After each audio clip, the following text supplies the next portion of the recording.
Good morning po mga kasamang farmers. Nandito po tayo sa Barangay Dibukaw, Maria Aurora. At titignan po natin, binisita natin itong isang demo farm po natin dito. Na ilang araw na po ito, sir? 40 days. 40 days. 40 days. At ito po ay ayon po sa kwento nyo kanina, experiment dahil yung isa, ito pong part na to ginamitan ng full harvest. Full harvest. At yung isang parte po, ito pakita po muna natin. Ito po yung ginamitan ng full harvest fertilizer. Ayan. Ano po yung nakita nyo na pong pagkakaiba? Kasi po doon sa kabila, yun naman pong kabilang mga pinitak ay synthetic naman, purong synthetic. Ito, purong organic. Sir, ano po yung mga napansin nyo na pong pagkakaiba dito? So, malaki yung pagkakaiba kasi unang-una, itong ginagamitan natin ng full harvest organic fertilizer natin ay maganda at saka matataas siya. Unlike dito sa ginagamitan ng synthetic fertilizer, medyo nabansot.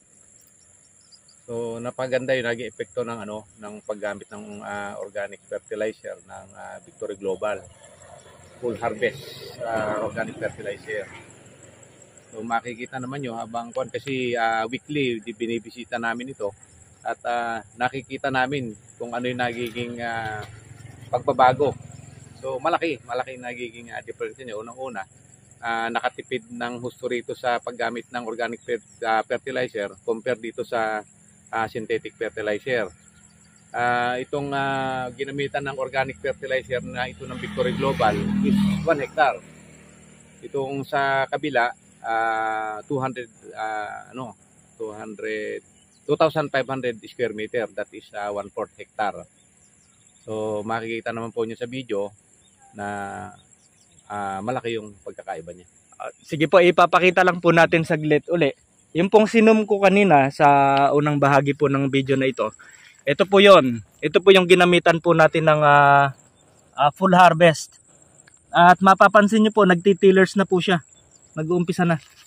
Ayan, yan. Ito po sir, ano? Yan. Makikita. 40 days. Ayan po ang mula ng sabog tanim po ito. Makikita nyo po. Saka mataas po siya, oh. Paano po ba natin to masusukat? Dangkal? Ayan. Makikita nyo po, oh. 12 inches na. Halos nasa isang pie na po yung estimate po natin. Yung taas. Ngayon, puntahan po natin sir itong yung ginamitan naman ng synthetic. Ay, mataas na po, oh. At siya ay nag-tillers na ng Ito po, kagaya po nito. Pakita natin. 4, 5, 6, 7, 8. 8 na tillers niya. 8 tillers. 8 tillers. Tapos halos isang pie na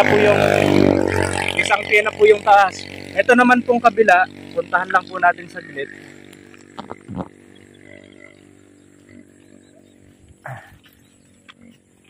Ito po naman yung lagay ng ginamitan naman ng synthetic fertilizers. Purong synthetic po ang ginamit. Kitang-kita po ang pagkakaiba. Di hamak na mas maganda po yung ginamitan ng organic. So nasa ko naman siya, nasa 8 inches. Ito po, 8 inches. mas maiksi po siya compare po doon sa sa full harvest, ginamitan ng full harvest. Tapos yung tillers po niya 1, 2, 3, 4, 5, 6. 6 tillers. 6 na tillers, yung isang tinignan po natin. Ayan po. Habang tumatagal sir, mas makikita po natin yung kaibahan po nito. Yes. Kasi linggo-linggo malaki yung nagiging pagbabago niya. Malaki, kaya ito susubaybayan natin ito hanggang sa siya ay makaani. By next week, bibisitahin uli namin ito at titingnan ko ano yung sitwasyon niya. Sige po, at update po namin kayo hanggang sa mga susunod. Marami pong salamat muli sa ating pong mga tagapanood. Ito naman po si Konsehal, ano na nga po pangalan niyo, sir? Edwin, Konsehal Edwin Hermenegildo. Siya po yung yung may-ari po nung una po nating tinignan na palayan na doon po sa sa bungad, sa may bungad po ng Dibukaw. Ano naman po, sir, yung napansin niyo po? Dahil yun po meron po kayong portion ginamitan ng synthetic, purong synthetic. At meron naman Sa akin din lang yan. opo, full harvest naman, organic fertilizer ang ginamit. Ano po yung napansin niyo po na pagkakaiba? O meron na po ba nakita kayong pagkakaiba o wala pa? Ano po? Meron akong nakitang pagkakaiba niya kasi doon sa ginamitan ko ng yung pundama medyo kansa parang mabulas yung palay. Kasi yung katabi niya sa akin din lang yun, tinesting inaano ko lang. Pero malayo siya kailangan talagang naghahanap siya talaga ng abono na. Kaya sabi ko nga, pero saka yung pag land preparation maganda. Talagang kita mo bulok na bulok yung dayami. Yung hindi ko ginamitan, pampara yung dayami niya. Kaya malagay ko ay kana kasi bata pa naman yung palay, kasalukuyan pa lang siyang kumukuha. Pero may pagkakaiba na ako nakikita. Talagang bumiberde siya kahit tapos yung sasuhi na lang pinagkumpara ko, medyo nagsusuhi yung ginamitan ko Ng organic. Opo. Yun po, naipakita rin po natin kasi kanina. Talaga nag-uumpisa na po yung mga tillers po niya. At maganda sa laki, kumpara po dun sa synthetic. Parang mas malaki po yung mas malaki po yung bulas po nung ginamitan po ng organic fertilizers. Saka dun sa kanya, sa pelupa niya, malambot lang siya kahit naigan Pag tinapakan mo lulubog, pero sa kabila talagang matigas. Opo. Parang nagbubuhaghag yung lupa. Opo.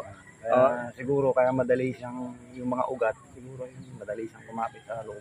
Saka mapapansin niyo po diyan, sir, ang ugat po ng ginamitan ng organic fertilizer na kagaya ng full harvest, malalim yan. Dahil malambot po yung lupa, buhaghag. Yung pong ginamitan naman ng synthetic fertilizers, mapapansin natin, matigas. Opo. Saka nagbibitak yung lupa yun hindi siya nagbibitak. Talagang para lang siyang ilang rotation kami. So rotation na kami ng patubig ngayon, ilang 4 na maghapon, magdamag. Ganun ang namin, 2 araw bago matubigan ulit siya. Opo. Kaya doon na napansin ko, doon sa hindi ko ginamitan, talagang bitak-bitak na, talagang lulusot na yung tawag sa laki ng bitak. Ayan. Kaya Sige malaki po. yung pagkakaiba. Opo, malaki po pagkakaiba. Maraming salamat po sa time na ibinigay po ninyo, Konsehal. Nandito pa rin po tayo sa Barangay Dibukaw at pinuntahan po natin ng isa pa po sa mga demo farm po natin. Ito naman po ay ilang araw na po ito, sir? 62 days. Yan, 62 days na po na demo farm po natin dito. At malaki na po siya, makikita nyo. Malaki na. Almost 24 inches. Almost alos 2 piye na po ang laki nito. Ayan.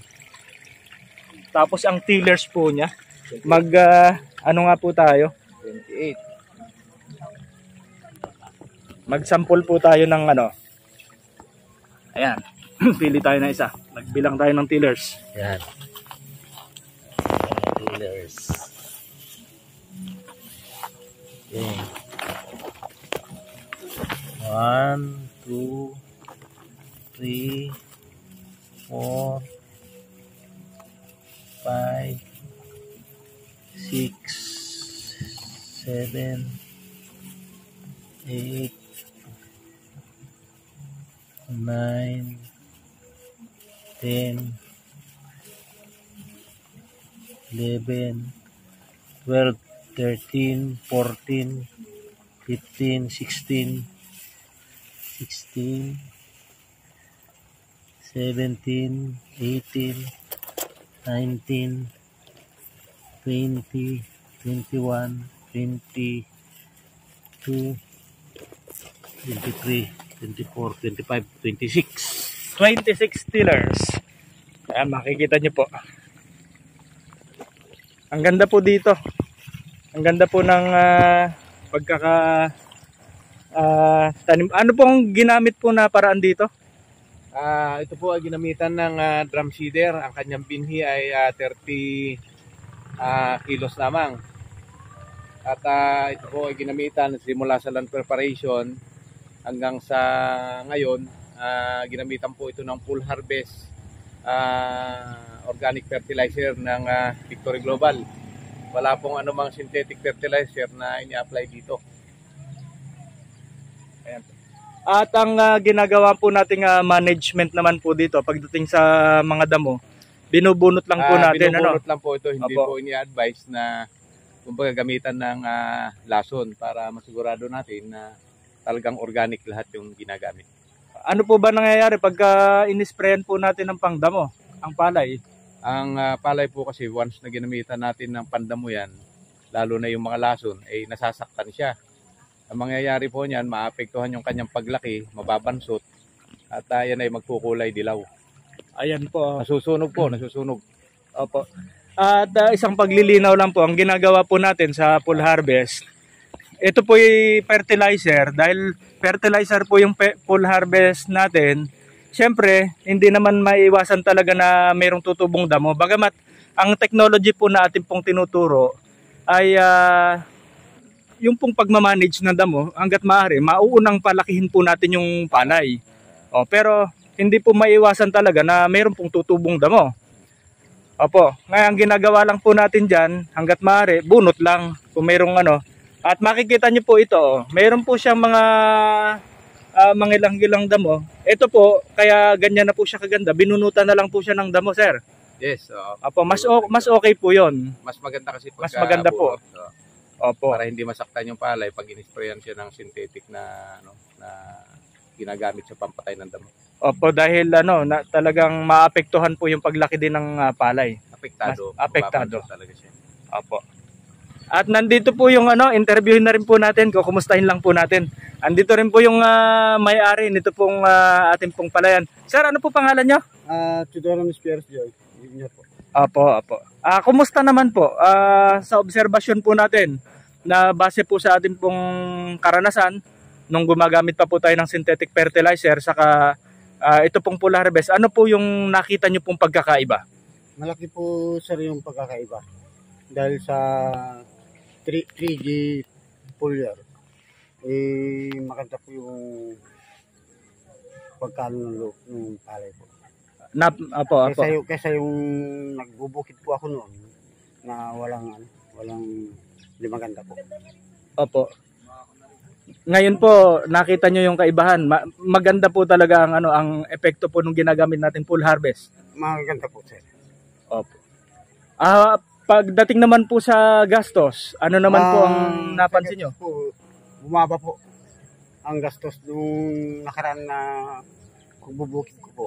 Gastos po ako ng higit 20. Opo. Ngayon po, kaunti lang po. Halos konti lang. Opo. Magkano po ngayon ang nagagastos nyo sa loob ng 60 days? Ano po yun?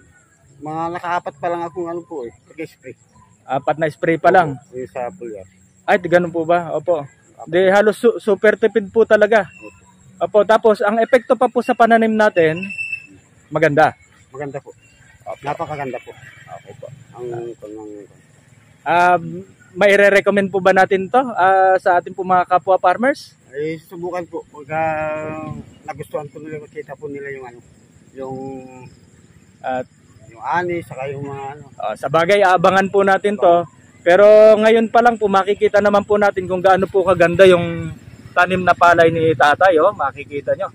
Ang kapal na po agad ng tillers. Tapos ang taas na po niya, no? Napakaganda talaga. At abangan po natin, obserbahan po natin ito hanggang sa makaani po tayo. Makita natin ilan po yung ating pong maaani. Ngayon ko lang po kasi ito na bisita para maibalita lang din po natin sa ating pong mga kababayan. Ayan po, maraming salamat po. Magandang umaga.